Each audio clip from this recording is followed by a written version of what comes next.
OBC जनगणना हेतु रखा गया है दिल्ली के जंतर मंतर मैदान पर, ये कोई पार्टी का,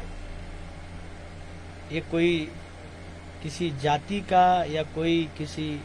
व्यक्ति का नहीं है, व्यक्ति विशेष का नहीं है। ये पार्टी हम सभी ओबीसी के अंतर्गत आने वाले उन तमाम लोगों का है, उन तमाम हमारे भाइयों का, हमारी बहनों के अधिकारों की लड़ाई है ये, जहां पर हम आज़ादी के बाद जिस संविधान में हमारे आरक्षण को हम सबको देने की बात कही गई, आज़ादी के 75 वर्ष पूरे होने वाले हैं। हम सबको इस बात को मंथन करना है कि क्या उन संविधान के विधानों में जो लिखा गया है, जिसको बाबा साहब अम्बेडकर ने हम सबको अधिकार दिए हैं, क्या वो अधिकार हम सब पाने में सफल हुए हैं? क्या ओबीसी के कुछ ही जातियों ने हमारे अधिकारों को खाने का काम किया है? यदि उन्होंने अगर हमारे अधिकारों को खाने का काम किया है, तो क्या उनको निकाल कर उनको अगड़ी जातियों में डालने का काम न किया जाए? और दूसरी चीज, यदि ओबीसी की जनगणना अगर होती है, तो ये हमें कई मायनों में हमको लाभ पहुंचने का एक काम होगा, लाभ पहुंचने और पहुंचाने का काम होगा। हमें हर चीजों की जानकारी होगी कि क्या 27% का आरक्षण हमें मिल पा रहा है या नहीं मिल पा रहा, हमारी ताकत क्या है, हम लोकतंत्र के महत्वपूर्ण जो चुनाव होते हैं उसमें हमारी भूमिका क्या होती है, और क्या हम अपनी भूमिका अदा कर पाए हैं, या आगे अगर हम सब अपनी जनगणना के उपरांत अपनी जो हमारी संख्या होगी उसको हम जान लेंगे, तो क्या जानने के बाद क्या हम एक अहम रोल अदा कर सकते हैं? क्या हम ओबीसी सत्ता को बनाने और सत्ता को पलटने में, बिगाड़ने में, क्या हम ओबीसी अहम हैं या नहीं हैं? तो इस सार का एक ही निष्कर्ष है ओबीसी जाति गणना, ओबीसी जाति का गणना। तो ये हालांकि सारी पार्टियां इस मुद्दे को उठाती हैं। खासतौर पे मैं पूर्वांचल से आता हूं, उत्तर प्रदेश के पूर्वांचल जिलों से आता हूं, और पूर्वांचल में अगर कोई पार्टी है तो वो उनके नेता जो है बड़ी अगड़ी पिछड़ी, अति दलित,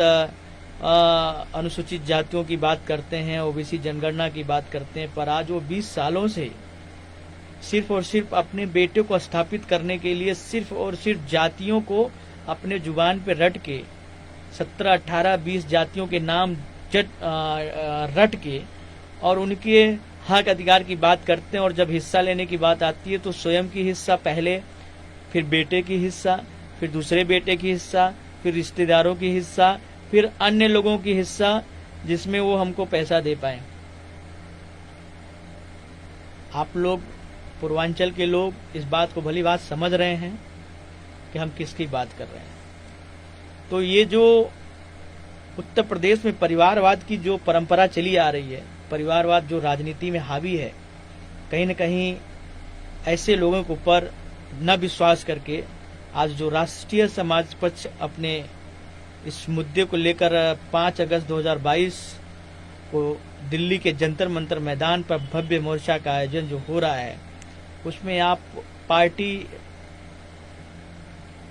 की गतिविधियों से उठकर आप ओबीसी जनगणना को सपोर्ट करने के नियत से आप सब 5 अगस्त 2022 को दिल्ली के जंतर मंतर मैदान पर पहुंचे। हम किसी एक जाति के लिए बुलावा नहीं कर रहे हैं, हम ओबीसी में आने वाले समस्त जातियों की बात कर रहे हैं। अगर लगता है कि ओबीसी जाति गणना होनी चाहिए, चाहे आप किसी भी जाति से हों, किसी भी जाति से हों, यदि आपको लगता है कि नहीं ओबीसी हम हैं और ओबीसी सर्टिफिकेट पे हम काम कर रहे हैं, ओबीसी सर्टिफिकेट पे हमें काम मिलना है, हमें अपने अधिकार मिलने हैं, तो आप ओबीसी को ध्यान में रखते हुए आप अपना एक दिन का समय निकालिए, चाहे आप पूर्वांचल के हो, चाहे आप उत्तरांचल के हो, चाहे आप बुंदेलखंड के हो, चाहे आप पश्चिमी शहर से हो। ये उत्तर प्रदेश का, क्योंकि सबसे ज्यादा अगर जातिवाद कहीं होती है तो वो है उत्तर प्रदेश। हम जातिवाद तो करते हैं, हम ब्राह्मण, हम पाल, हम कोयरी, हम माझी, हम बयार, हम नीखर, हम ढेंगर, ये सारी चीजें जो हम करते हैं, इन सारों का एक कैटेगरी होती है तो वो है ओबीसी, एससी और जनरल। हम ओबीसी की बात कर रहे हैं, हम जातियों की लड़ाई में आज नहीं पड़ेंगे, हम ओबीसी की बात कर रहे हैं। ओबीसी के अंतर्गत जितने भी जाते हैं, आप सब एकजुट होकर आप अपने अधिकार को पाने के लिए राष्ट्रीय समाज पक्ष के द्वारा आयोजित भव्य मोर्चे में आप सब अपना एक एक दिन का कीमती समय देकर आप इस कार्यक्रम को सफल बना सकते हैं। ऐसी उम्मीद आशा हम आप सभी से करते हैं।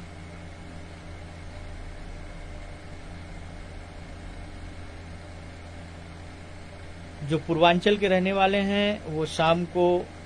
ट्रेन अगर पकड़ते हैं तो आप सब जो है सुबह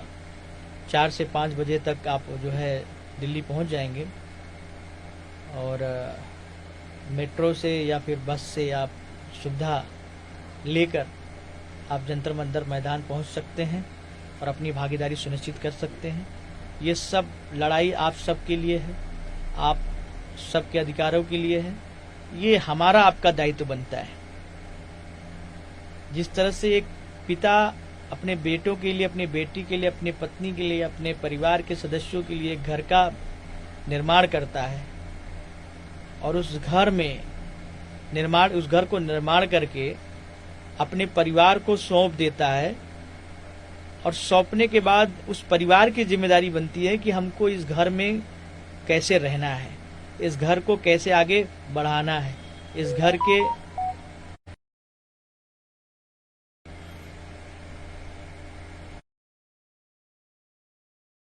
घर में कैसे हमको किस तरह की परंपराओं को लागू करना है, किस नियम कानून के तहत हम अपने परिवार के लोगों को जोड़ रखते हैं। ये सारी बातें डिपेंड करता है उस घर में रहने वाले सदस्यों को। तो ये कार्यक्रम राष्ट्रीय समाज पक्ष ने आयोजित किया है, आदरणीय महादेव जानकर साहब के नेतृत्व में आयोजित किया गया है। तो तमाम भारत के अन्य राज्यों से भी इस मोर्चे को सफल बनाने के लिए, इस कार्यक्रम को सफल बनाने के लिए लोग आ रहे हैं, जो अपने आप को ओबीसी मानते हैं और जो अपने आप को ओबीसी होने के बाद इस देश पे राज करने वाले राजनीतिक पार्टियां, राजनीतिक लोग, जिन्होंने ओबीसी के लोगों के हक हिस्से को खाने का काम किया है आज़ादी के 75 सालों तक, उनको जगाने के लिए, उनको चेतावनी देने के लिए, उनको एहसास कराने के लिए कि ओबीसी अब जाग उठा है, अब वो सोने वाला नहीं है, अब वो अपने अधिकार की लड़ाई लड़ेगा, अपने अधिकार को पाना चाहेगा। इसलिए आप सब 5 अगस्त को दिल्ली के जंतर मंतर मैदान पर सुबह 10 बजे जरूर पहुंचे, और आपकी अपनी स्वयं की सहभागिता हमारे लिए एक मिसाल होगी, हमारे लिए एक विश्वास होगा, हमारे लिए अपने अधिकार को पाने लायक एक अहम डोर होगा। मैं वीरेंद्र प्रताप पाल आप सभी से आह्वान करता हूं, आप स्वयं आए और अपने साथ एक लोगों को लेके आए। आप आज लगभग 9 दिन है, 10वें दिन कार्यक्रम है, 9 दिन में आप 9 लोगों को इस कार्यक्रम में जाने के लिए आह्वान करें, चाहे वो सोशल मीडिया से, चाहे बाई फोन से, चाहे अपने फ्रेंड सर्किल से, चाहे जिससे, सभी लोग,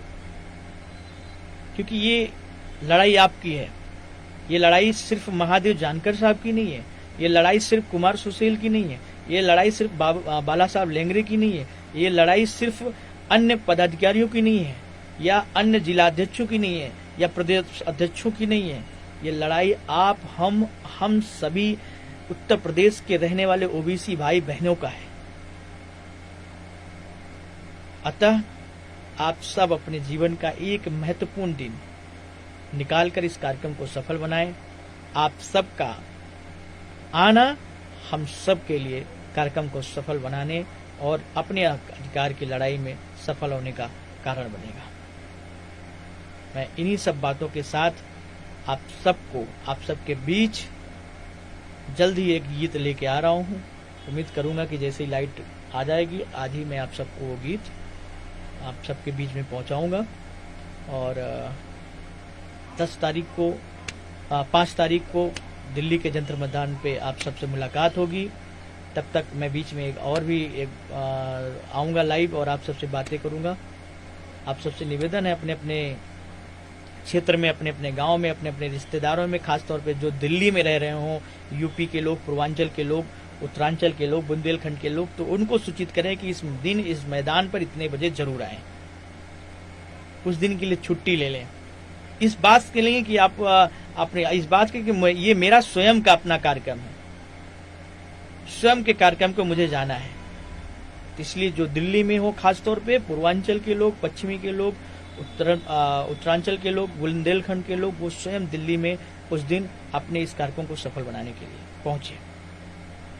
आप सबको बहुत बहुत धन्यवाद। कृपया आपसे निवेदन है, इस पेज को लाइक करिएगा और हमारी इस सूचना को, हमारी इस बात को आप शेयर जरूर करिएगा। आप सबसे निवेदन है। बहुत बहुत धन्यवाद।